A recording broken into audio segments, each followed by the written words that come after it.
Discurso Direto. As perguntas nunca são indiscretas. As respostas, às vezes, são. Discurso Direto. A grande entrevista com Júlio Vera Cruz Martins.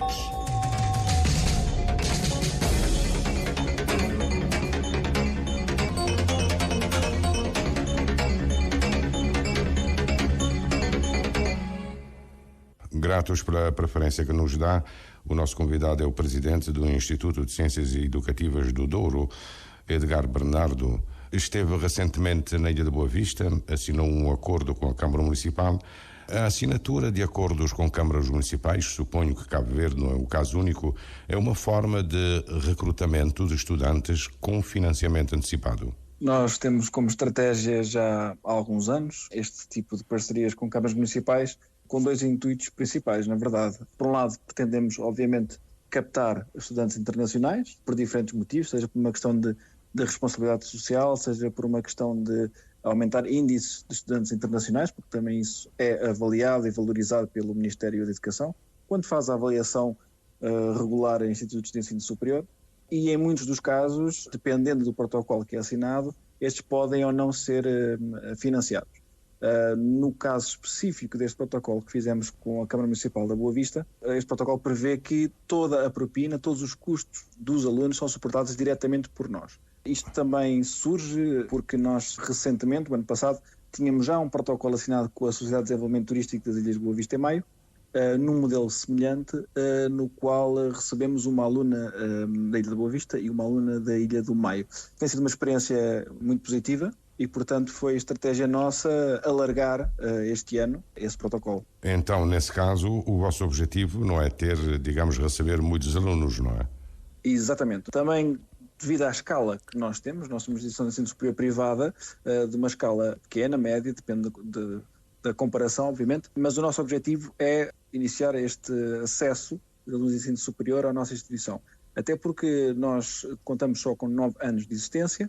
Portanto, estamos a dar os primeiros passos nesta direção de internacionalização. Todavia, este protocolo, por exemplo, foi assinado com a sede de Lisboa e Val do Tejo também, nosso homólogo, que pertence à mesma entidade instituidora, na qual já tem 40 anos de experiência e já tem um histórico diferente do nosso. Mas mesmo lá, o número de alunos internacionais é relativamente reduzido, sim.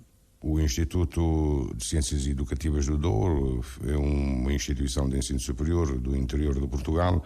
Há também um problema de preenchimento de vagas que ficam de fora por falta de alunos portugueses. No nosso caso, sendo uma instituição privada, nós temos características um pouco diferentes no que se refere a esse tipo de limitações, não é? De barreiras do ensino público. Nós, tecnicamente, de facto, somos considerados no interior, nós estamos localizados na cidade de Penafiel, mas estamos mesmo no limite da área metropolitana do Porto. Na verdade, nós estamos a cerca de 30 km da cidade do Porto, é relativamente próximo. O foco da maior parte das instituições de ensino superior privadas, como a nossa, o público-alvo, digamos assim, são os próprios residentes dos concelhos em torno de Penafiel, neste caso. Portanto, a esmagadora maioria dos nossos alunos são locais. E, portanto, ao contrário de, por exemplo, muitas instituições de ensino superior público, que por estarem muito no interior, têm dificuldade em captação em escala, porque são universidades públicas e politécnicos públicos, têm muitas vagas, muita oferta formativa, têm dificuldade de experiência. No nosso caso, nós temos uma oferta formativa reduzida, nós temos 4 licenciaturas e 3 mestrados, além dos cursos técnico-profissionais, obviamente, 3 profissionais. Não será essa uma limitação nossa atualmente. Nós estamos numa fase de crescimento, obviamente, mas à exceção de uma outra licenciatura mais recente, em que, por exemplo, a comunidade local não tem a mesma receptividade, porque não conhece o potencial ou porque tem algum tipo de receio, seja qual for o motivo, por norma é por serem recentes, são ofertas recentes, que não preenchemos as vagas. Mas, por exemplo, nós temos, seja na área de educação básica, seja na área de desporto, nós preenchemos as vagas e muitas vezes ficam muitos alunos de fora nesse preenchimento. A nossa expectativa, agora no futuro próximo, é enverdarmos um pouco uma aposta significativa nas tecnologias. E então nós achamos que em muitos dos nossos parceiros, como é o caso da Boa Vista, o futuro também passa por essa procura de técnicos especializados e, portanto, é uma hipótese de ambos ficarem a ganhar, não é? Nós conseguimos esses estudantes que necessitamos e podemos então formar e preparar esses profissionais do futuro. Quando fala em tecnologias, está a referir-se às tecnologias de informação ou tecnologias de uma maneira geral? Assim, o nosso foco neste momento, nós temos um departamento que é Tecnologias, Artes e Multimédia, que tem o curso de Tecnologias Multimédia. Portanto, os nossos alunos formam-se na área seja no domínio do web design, desenho de aplicações, manuseamento de tecnologia, seja robótica, seja o que se usa cada vez mais hoje em dia, como os drones e outro tipo de tecnologias. E em breve teremos design de produto, que é mais uma tecnologia mais virada para a indústria, a produção industrial, desenho de produto. Esse é o nosso foco atualmente. Um estudo realizado recentemente diz que os estudantes dos países africanos de língua portuguesa chegam a Portugal com dificuldades, por exemplo, em língua e mesmo na utilização das tecnologias para lá do Instagram e do Facebook. No vosso caso, qual é a avaliação que fazem? É de facto, e as nossas instituições de ensino superior, seja o IXE Lisboa, Val do Tejo, seja aqui o IXE Douro, notamos que tem havido um crescimento significativo da procura de estudantes de todos os PALOP para as nossas instituições e instituições vizinhas e concorrentes. No nosso caso, há um conjunto de barreiras, que são também algumas delas comuns, que os nossos alunos estrangeiros internacionais enfrentam. Sejam motivos de dificuldades académicas, sim, é verdade. O nível de exigência do ensino português é um choque para muitos alunos também Cabo Verde, embora não exista essa diferença nos modelos e sistemas educativos. Quando está a dizer dificuldades académicas de origem? Sim, exatamente. Ou seja, há um choque de muitos alunos nossos. Temos alunos, por exemplo, de Santo Meio Príncipe, temos alunos da Guiné-Bissau, alunos de Cabo Verde, e a maior parte dos choques que eles encontram a nível de dificuldades académicas são precisamente nos níveis de exigência de ensino. Há um choque, claro, e nos primeiros meses eles sentem muita dificuldade em se adaptar e em muitas vezes compreender exatamente o que é pedido pelos docentes. Isso, claro, apesar de Cabo Verde especificamente, como dizia eu, tem um modelo muito próximo, estrutural. O Ministério da Educação de Cabo Verde tem muitas semelhanças com o nosso em termos do que é o plano e a estrutura, e então não é um choque tão grande nos alunos cabo-verdianos comparados com todos os outros PALOP. Felizmente, nós temos muito sucesso os alunos que vêm do arquipélago. Outras dificuldades que temos também é a questão ou que os alunos têm é a obtenção dos vistos. Portanto, nós sabemos que, dependendo do país, obviamente que há uma variedade enorme nestes casos, mas há uma grande dificuldade em obter os vistos.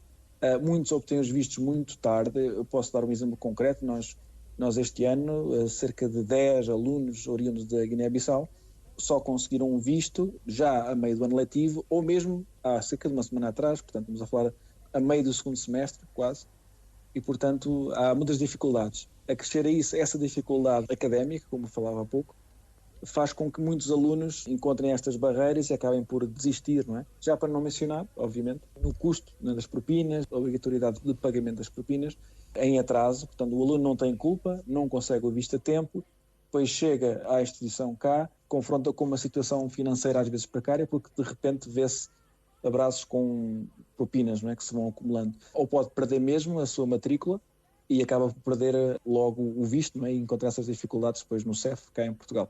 Outras dificuldades que eu podia partilhar têm a ver também com o uso de tecnologia. Nós, no nosso caso especificamente, o IXE e o IXE Douro, nós recorremos a diferentes plataformas online para a transmissão de conhecimento, para a entrega de trabalhos. A transmissão de conhecimento não é só presencial hoje em dia, usamos das técnicas. E esse hábito de uso desse tipo de tecnologias, sobretudo as plataformas online como o Moodle, muitos alunos não têm essa prática, não é? E então encontram também aí uma outra dificuldade que atrasa um pouco a sua contextualização. E neste caso, o que é que o Instituto faz? Dá cursos de superação? Muitas instituições de ensino superior criam programas de integração próprios. Nós o que optámos foi uma estratégia um pouco diferente. O que nós fazemos, nós temos uma parceria com a Associação de Estudantes, e é a Associação de Estudantes, com o nosso apoio, obviamente nós providenciamos os instrumentos, sejam os computadores, a internet, as salas, ou outro tipo de apoio que possa ser necessário, indicado por eles, e a própria Associação de Estudantes que tem essa tarefa, digamos assim, de integrar o aluno, seja nessa perspectiva académica, seja na perspectiva social. O que nós fazemos diretamente com o aluno é a nível dos serviços, os serviços académicos, tentar apoiar o aluno, tentar explicar como é que as plataformas funcionam e como é que podem, em termos processuais, não em termos académicos, não é? E como podem, onde podem aprender a melhor usar aquele recurso. Portanto, nós tentamos fazer isto com os alunos, porque nós reparamos que quando são os seus pares, não é? Quando são outros alunos a ensinar, têm essa dupla vantagem. Por um lado, o aluno que chega tem esse apoio e, por outro, acelera a sua integração na comunidade. Nós estamos a falar aqui, no caso específico, na Fiel, em que tem poucos estudantes internacionais, é uma cidade pequena e, portanto, toda a proximidade que o aluno estrangeiro que chega consegue é uma grande mais-valia e nós tentamos fazer por isso, não é? Finalmente, se calhar a última grande dificuldade que poderia apontar, a genérica, seria a questão da interpretação, ou seja, muitos dos alunos internacionais, não acontece tanto felizmente com alunos cabo-verdianos, como eu dizia há pouco, é a interpretação dos procedimentos. Quando temos de preencher fichas, questões que têm a ver mais com processo de candidatura, etc., há algumas barreiras linguísticas, não é? Conceitos, termos... É o tal uso do português académico. Exatamente. E muitas vezes burocrático, aquele português mais burocrático, mais formal, que os nossos alunos também têm essa dificuldade muitas vezes, não é? Só que é exacerbado, não é? É piorado quando são alunos internacionais. E isso acontece, tenho essa experiência também relatada de colegas de outras instituições públicas maiores, e sejam alunos de Moçambique, do Brasil, estrangeiros, de outros contextos de não língua portuguesa, acontece o mesmo, não é? Portanto, não é uma exceção. Mas eu diria que os dois grandes focos de dificuldade que os nossos alunos encontram são dois: é a questão dos problemas financeiros e a dificuldade de inserção no contexto. E alguns até têm que trabalhar, não sei qual é o caso de Penafiel, que é uma cidade pequena. Sim, exatamente, sim. Nós aqui temos essa circunstância, sendo uma cidade pequena, aparentemente poderia ser difícil de encontrar trabalho. Não é que seja, não é muito difícil encontrar trabalho, felizmente, ou mesmo em Odivelos, obviamente há mais oferta, em Lisboa, no nosso ICE. Mas o que nós encontramos aqui de facto é que os alunos que optam por trabalhar e estudar ao mesmo tempo, portanto a obter o estatuto de trabalhador-estudante, muitos já vêm com essa ideia pré-concebida de origem, não é? Ou seja, a ideia no fundo é ficar. Exatamente, já vêm com esse propósito.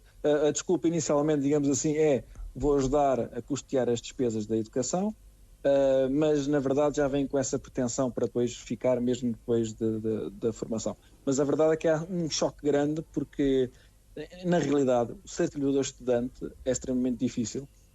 E com estes problemas todos de adaptação, muitos acabam... Aqui não temos ainda esse histórico, mas eu já trabalhei nas instituições de ensino superior público e universidades e acontecia de facto isso. O aluno era obrigado de facto, por necessidade, a trabalhar, e uma vez começando a trabalhar, tinha dificuldade em ter sucesso académico e acabava por desistir, não é? E então o objetivo principal caía por terra. E digamos que o seu plano inicial acabava por não ter sucesso. Isso é algo a ter qual é a saída para o problema? Pronto, neste caso... Melhores condições, as entidades que enviam os estudantes devem dar algum reforço financeiro? A ajuda pode vir de diferentes formas. Um dos aspectos que nós estamos, por exemplo, aqui a tentar introduzir é a questão das residências universitárias, não é? Isso pode ajudar bastante. Hoje em dia o custo de vida em Portugal, devido a esta pressão imobiliária que temos, é muito elevado, mesmo para estudantes nacionais. Como eu dizia há pouco, muitos dos nossos alunos são da área geográfica, portanto são alunos cujos pais ou eles próprios, quando se suportam, lhes fica mais em conta estudar numa instituição privada aqui do que ir para uma instituição pública onde a propina é inferior, por exemplo, porque o custo de vida de alugar um quarto é superior à propina que nós temos, por exemplo, e portanto as residências universitárias é algo que podem ajudar a resolver o problema. A questão é que as residências universitárias muitas vezes surgem de apoio das câmaras locais.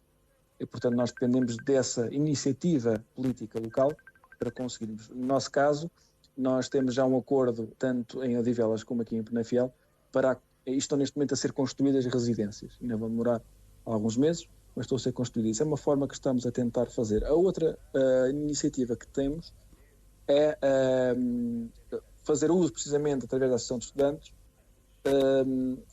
da rede local que existe para encontrar empregos, não é? Oportunidades de emprego a tempo parcial que permitam aos alunos, não perder muitas horas a trabalhar, mas trabalharem apenas o suficiente para se manterem, para que não percam o seu objetivo principal, que é o curso superior. Obviamente que se algum deles conseguir obter uma bolsa de mérito, por exemplo, algumas instituições têm bolsas de mérito, nós temos apenas a nível de mestrado, mas também as temos.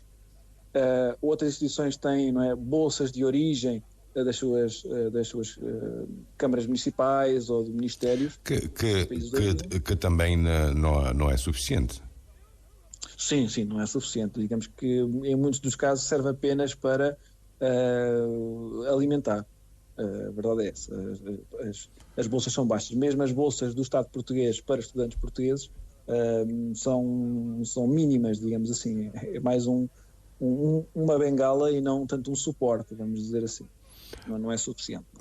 Algumas instituições de ensino superior em Portugal pensam que das duas uma, ou a instituição lá deve introduzir aulas de reforço, ou na origem deve ser recriado uma espécie de ano zero preparatório. Sim. Tem uma ideia? Sim, exatamente. Pronto, algumas instituições optam pelo ano zero. Existem diferentes formatos do ano zero. Algumas instituições fazem-no antecipadamente, outras no primeiro ano letivo, portanto, existem propinas especiais mais em conta, ou existe algum tipo de incentivos que reduz essa pressão económica. No nosso caso, por exemplo, nós não temos essa estratégia do ano zero, que nós estamos neste momento a testar estes programas de apoio da própria Associação Académica Local dos Estudantes, não é? Para ver se conseguimos dessa forma. Porque em diferentes contextos, diferentes estratégias, não é? E essa é que estamos a optar. Mas sim, de facto, existe esse modelo. Por outro lado, existe também uma estratégia em alguns municípios que é envolver outros elementos, outras instituições da sociedade civil. Algumas associações locais de desenvolvimento, apoio a imigrantes, mesmo outras associações ligadas a paróquias, não é? Ou outros contextos religiosos, em que também fazem esse apoio a alunos, e aliás, a imigrantes no geral, mas dão uma especial atenção a alunos. Portanto, uma das recomendações que nós fazemos também é às pessoas, por exemplo, que têm algum perfil ou uma origem ou uma orientação religiosa, eles conseguem também localmente encontrar nessa rede esse apoio, às vezes mais facilmente do que por linhas académicas ou camarárias, não é?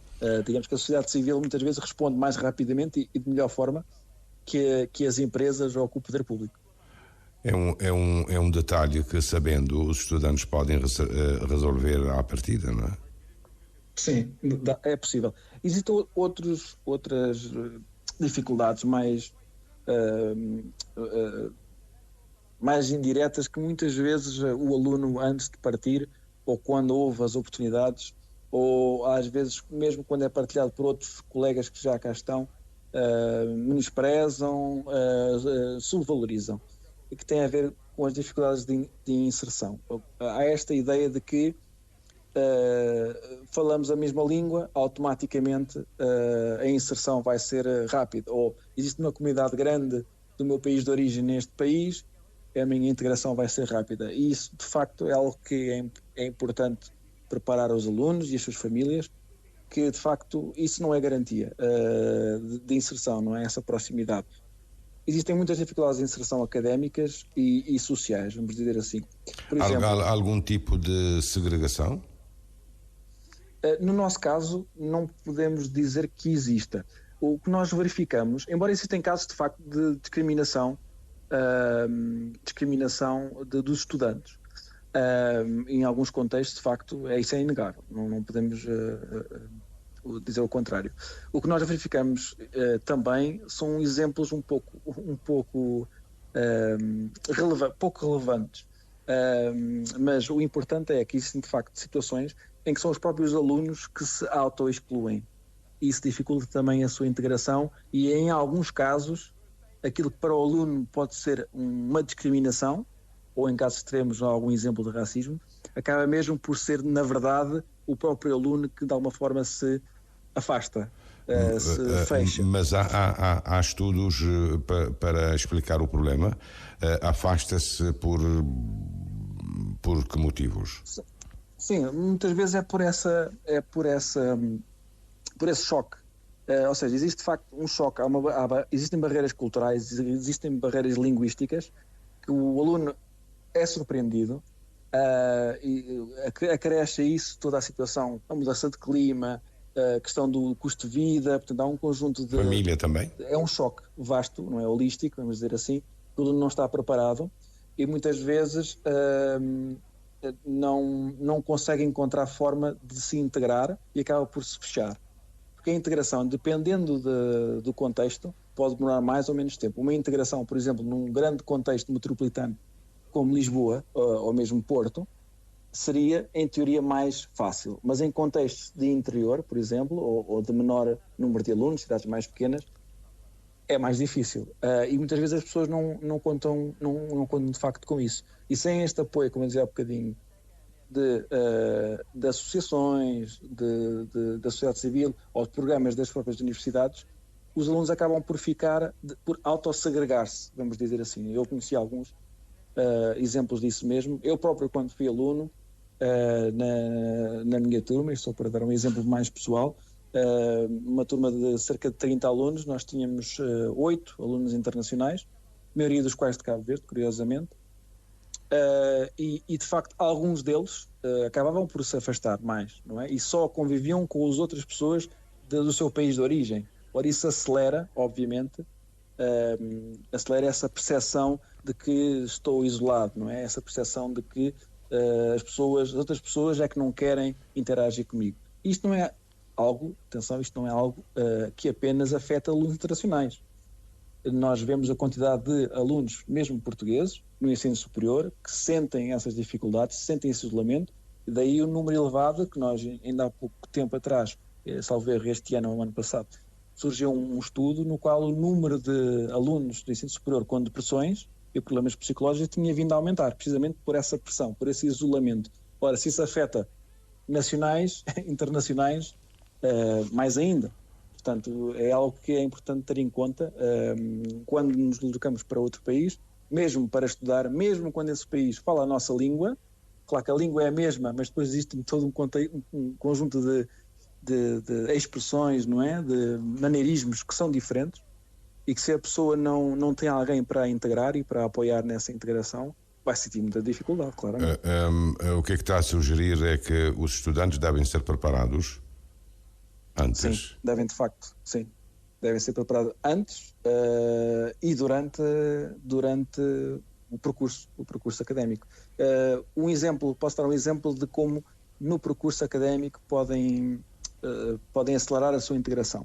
Um dos exemplos de maior sucesso que nós temos no ICEDOR de integração do aluno internacional é um aluno da Guiné-Bissau que está presente, está sozinho em todos os sentidos, portanto não há outra pessoa do seu país neste momento na instituição, não há outra pessoa do seu contexto cultural na instituição, vive apenas com outros portugueses, ou em proximidade com outros portugueses, e está constantemente a voluntariar-se em diferentes atividades e programas que a Associação de Estudante organiza e a Universidade organiza. Quando temos eventos académicos, quando temos eventos sociais, atividades, quando a Associação de Estudantes organiza algum tipo de evento, ele voluntaria-se, ele está envolvido e isso tem acelerado profundamente a sua integração.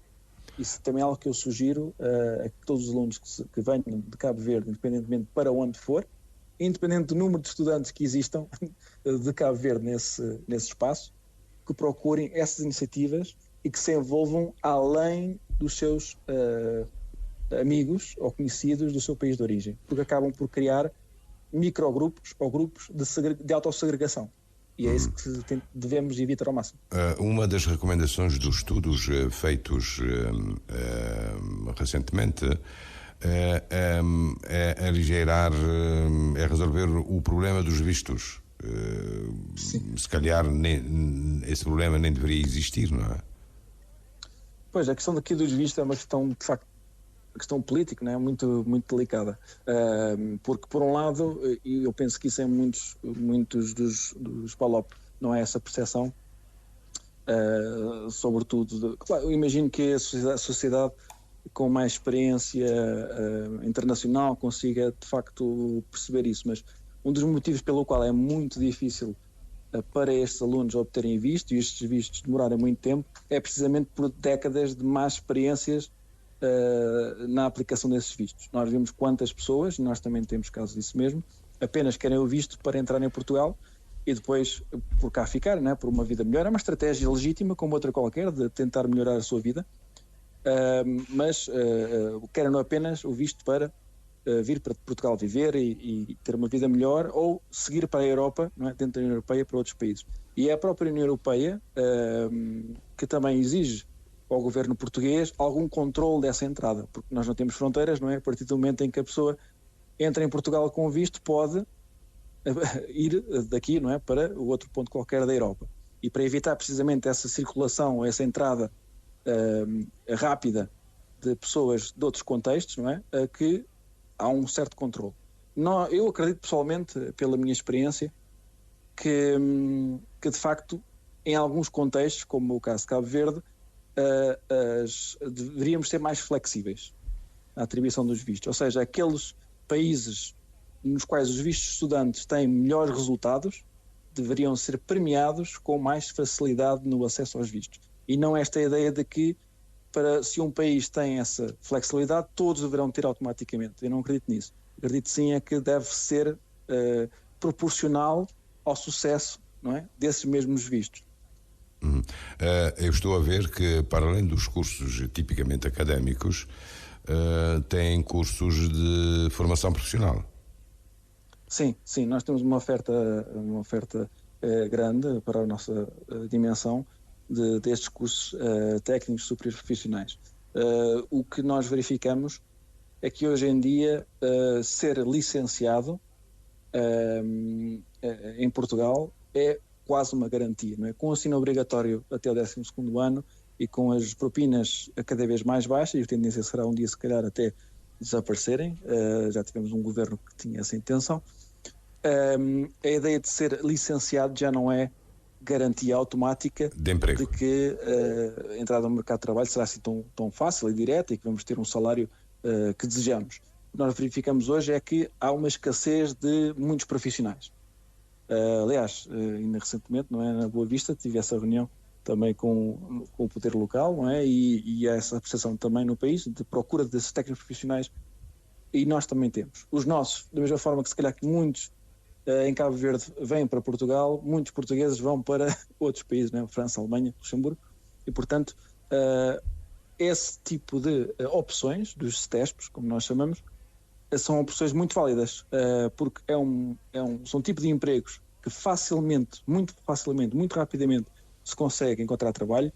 Os salários de entrada são os mesmos do que um licenciado, portanto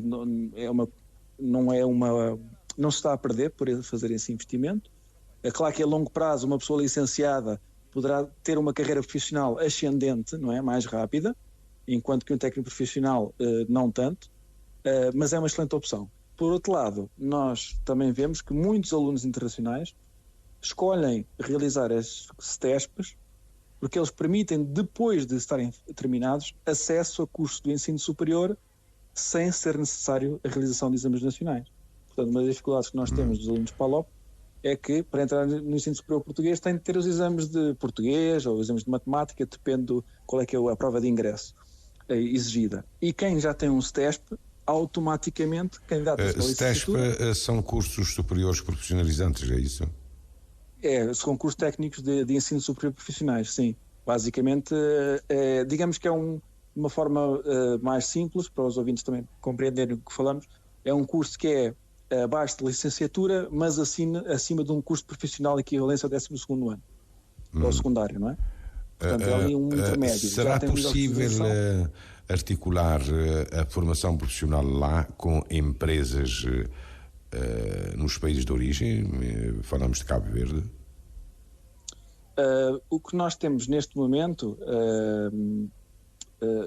indiretamente pretende precisamente que o aluno internacional que se forme, especificamente de Cabo Verde, que se forme nos nossos ICES que possam regressar e integrar ao mercado de trabalho do seu país de origem. Como é que nós estamos a fazer isso? Portanto, este protocolo que nós assinamos com a Câmara Municipal não se fecha apenas nas bolsas, como muitos protocolos o fazem. Nós acreditamos na bidirecionalidade das iniciativas. Então, neste caso, nós vamos também, e já existe esse protocolo, vamos agora assinar, por exemplo, com vários hotéis na Boa Vista, resorts, a possibilidade de estágio curricular da nossa licenciatura, por exemplo, em gestão turística, que possam fazer esse estágio curricular obrigatório em Cabo Verde. Isso dá tanto para o aluno português como para o aluno cabo-verdiano que está a usufruir das nossas bolsas. Portanto, isso é uma coisa nova, não é? É assim, da experiência que eu tenho, de facto, não é normal nos protocolos introduzir-se essa cláusula. Normalmente é da parte de Portugal, da instituição portuguesa, é apenas oferecer a bolsa para ter o aluno estrangeiro e já está associada àquela necessidade que é ter o aluno estrangeiro, que é ter as vagas ocupadas e encerra-se por aí.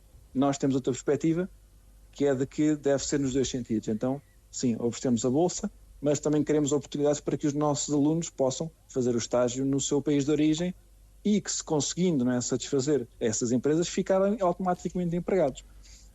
E pretendemos também, daí fazer o protocolo com a Câmara diretamente, que mesmo os alunos de outros cursos, como animação sociocultural, educação, mesmo tecnologias multimédia, possam fazer o estágio também na Câmara ou nos serviços da Câmara ou nos seus parceiros com o mesmo propósito. Portanto, isto não é apenas para gestão turística, não é apenas para o turismo. O turismo foi, sim, digamos que a alavanca que começou todo este processo.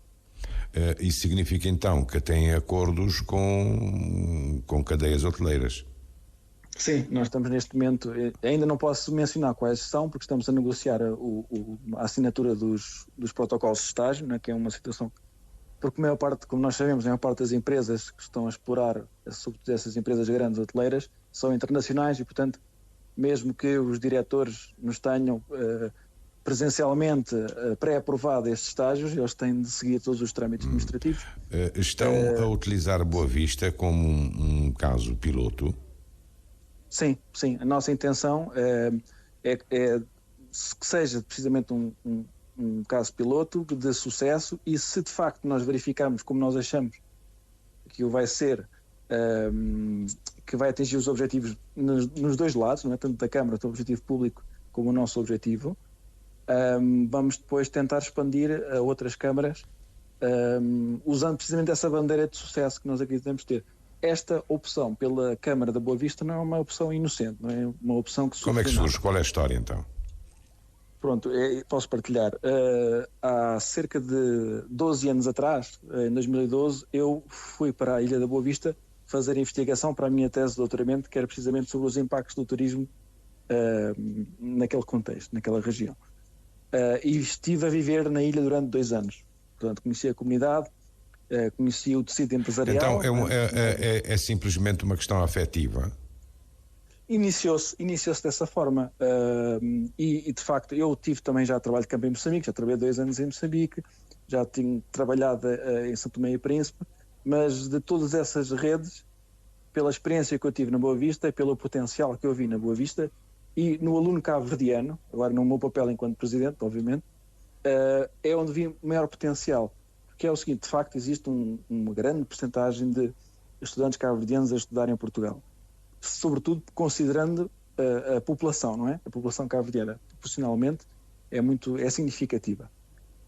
E aquilo que eu verifiquei como aluno, como professor, como dirigente agora de instituições de ensino superior, é que não há uma taxa de sucesso tão boa noutros PALOP como no aluno cabo-verdiano.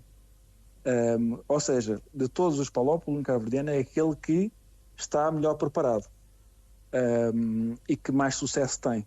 Portanto, é a nosso ver a primeira aposta neste trajeto de internacionalização.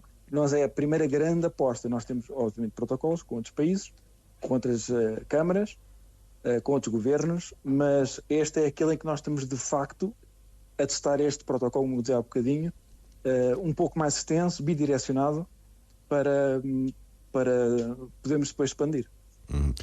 E pretendem assinar outros protocolos com outros municípios de Cabo Verde e outras cadeias? Sim, no próximo mês irá a Cabo Verde o administrador da Sociedade Pedago, que é a nossa entidade instituidora, portanto, digamos que é a empresa-mãe a quem pertencem os dois politécnicos e outras instituições de ensino, que irá precisamente reunir com outras câmaras municipais. Penso que iremos iniciar com a praia, exatamente primeiro em Santiago, com o Conselho da Praia, e depois iremos expandir às outras da ilha ou outras ilhas também. Agora, tudo dependerá, obviamente, da receptividade, mas nós acreditamos que seja, se Boa Vista é a porta de entrada, não é? Será o trampolim Santiago, não é? Para que possamos depois chegar a mais municípios.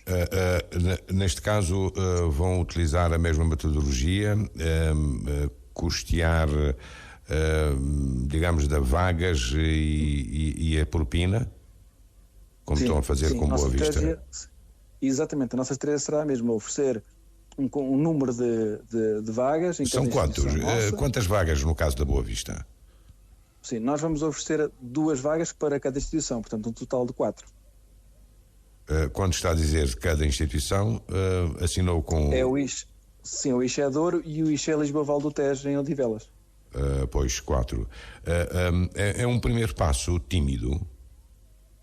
Sim, como dizia há pouco, nós acreditamos que é melhor ter uma boa experiência num pequeno número e depois ir progredindo e escalando. Nós vemos pelas experiências de outros contextos, reparemos, por exemplo, a instituição de ensino superior em Portugal que mais alunos cabo-verdianos tem é o Politécnico de Bragança, não é? E isso é conhecido em Portugal, é reconhecido, e precisamente por esse crescimento rápido e excessivamente rápido do número de alunos cabo-verdianos, houve um conjunto de problemas sociais, discriminação, de algum tipo de tensão entre a comunidade local e este número extremamente rápido, não é?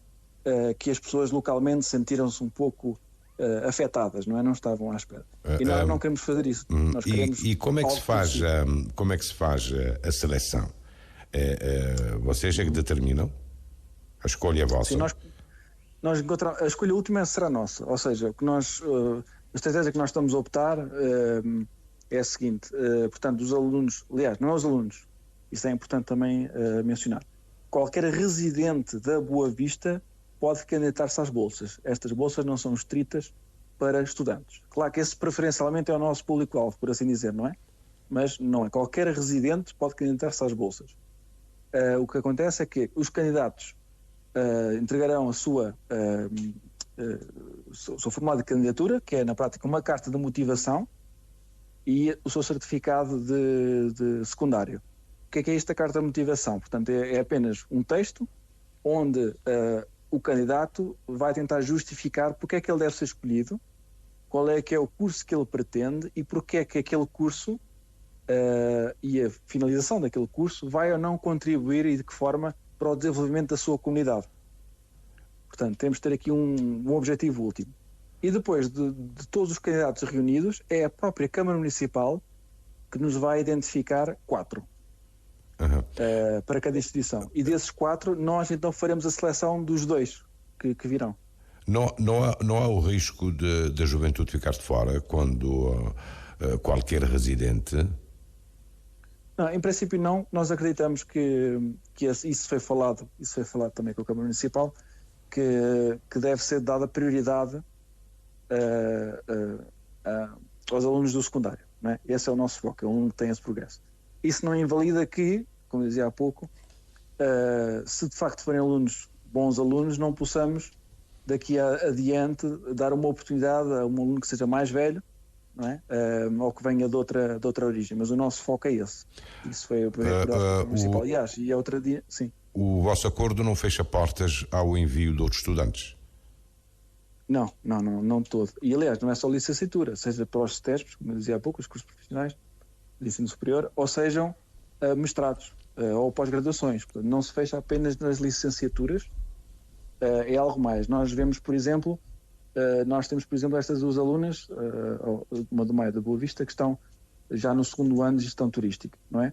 Temos tido excelentes resultados com elas e é por isso mesmo que já estamos este ano a assinar este protocolo e a nossa expectativa então é que elas se o quiserem, seguir para mestrado, por exemplo, poderão ter essa prioridade face aos outros, né? Porque já tivemos uma boa experiência com elas, são boas alunas, mostraram bons resultados, nós preferimos, enquanto instituição, continuar a investir nestas alunas, não é? Do que estar a arriscar com outros novos. E vamos seguir esse critério, que é qualidade acima de quantidade. Portanto, não nos interessa necessariamente explodir o número de alunos internacionais só para dizer que os temos, sem que esses alunos tenham de facto um impacto na comunidade de origem. Portanto, esse é o nosso foco. E nós também temos uma outra linha que é importante no nosso protocolo, que é, nós exigimos todos os anos que pelo menos um aluno e uma aluna sejam selecionados.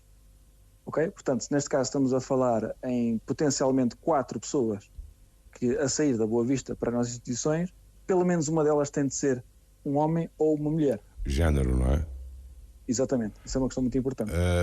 Disse-me há pouco, só para clarificar, que os acordos com as cadeias hoteleiras também contemplam a possibilidade de vinda de estudantes portugueses para estágio curricular. Exatamente, tanto nos hotéis como na Câmara, noutras instituições parceiras que a Câmara, onde a Câmara acha que se enquadram os estágios e nós próprios também. E nos vossos cursos introduzem a veia de empreendedorismo? Não porque esteja na moda, não é? Sim, nós temos uma incubadora, do nosso ICES, que é uma incubadora digital, e no âmbito das atividades da incubadora, nós vamos apoiar todos os projetos que os nossos alunos, ou ex-alunos, mesmo membros da comunidade, não têm de ser necessariamente nossos alunos só, embora esse seja o foco, surjam. E no âmbito da incubadora, dessa ideia de uma empresa de arranjo, não é uma startup, nós damos esse apoio a nível de empreendedorismo. Fora da incubadora, alguns dos cursos que temos contemplam isso numa disciplina, não é? Nós chamamos de unidade curricular. Por exemplo, a maioria dos nossos cursos focados na componente de multimédia, como precisamente é focado mais para empresas ou em gestão turística, existem mesmo disciplinas focadas no como criar um negócio, como desenvolver um negócio. Fora disso, através da nossa incubadora. Quais são as relações que o Instituto Superior de Ciências Educativas do Douro tem com géneros cabo-verdianas e de outros países da CPLP?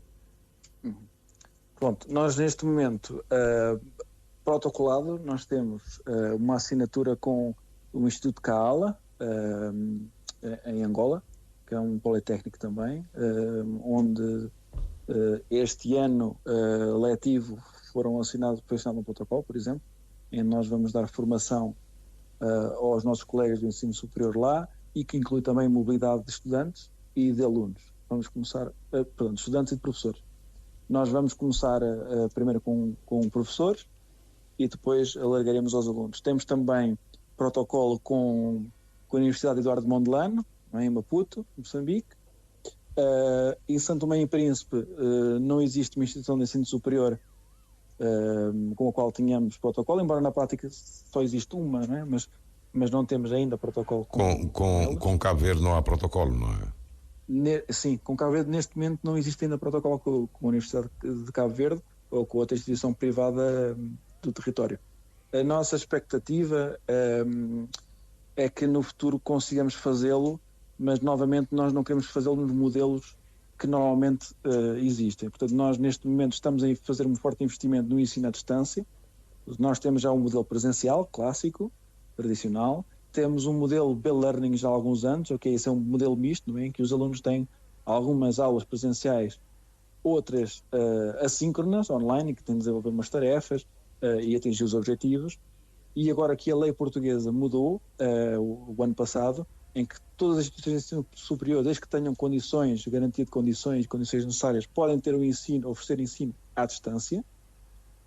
Nós já temos alguma oferta a ser desenvolvida de ensino à distância, temos os ICES, e portanto a nossa aposta no futuro é criar parcerias de cursos partilhados, ou com bititulação, entre instituições parceiras internacionais, o CPLP, e os ICHES. Portanto, não necessariamente aquele protocolo clássico de acordos científicos. Ou seja, o curso é vosso, o aluno está cá. Exatamente. Ou o aluno está cá, ou, por exemplo, existem alguns modelos de bititulação muito interessantes, em que o aluno faz um semestre numa instituição, por exemplo, a nível de mestrado, faz um primeiro semestre numa instituição e faz um segundo semestre noutra instituição. E depois desenvolve a sua tese, o seu relatório, onde optar. Ou temos modelos em que o aluno, de facto, faz o primeiro semestre na sua instituição de origem, por exemplo, em Cabo Verde, e o segundo semestre faz connosco, mas à distância, e depois então faz novamente o relatório ou a tese, dissertação no seu país de origem. Depois tem de ser negociado caso a caso. E aí a questão dos vistos tem de ser mesmo resolvida, não é? Porque senão perturba a mobilidade a que se refere. Sim, nós pensamos que isso será uma boa aposta. Porquê? Porque se o aluno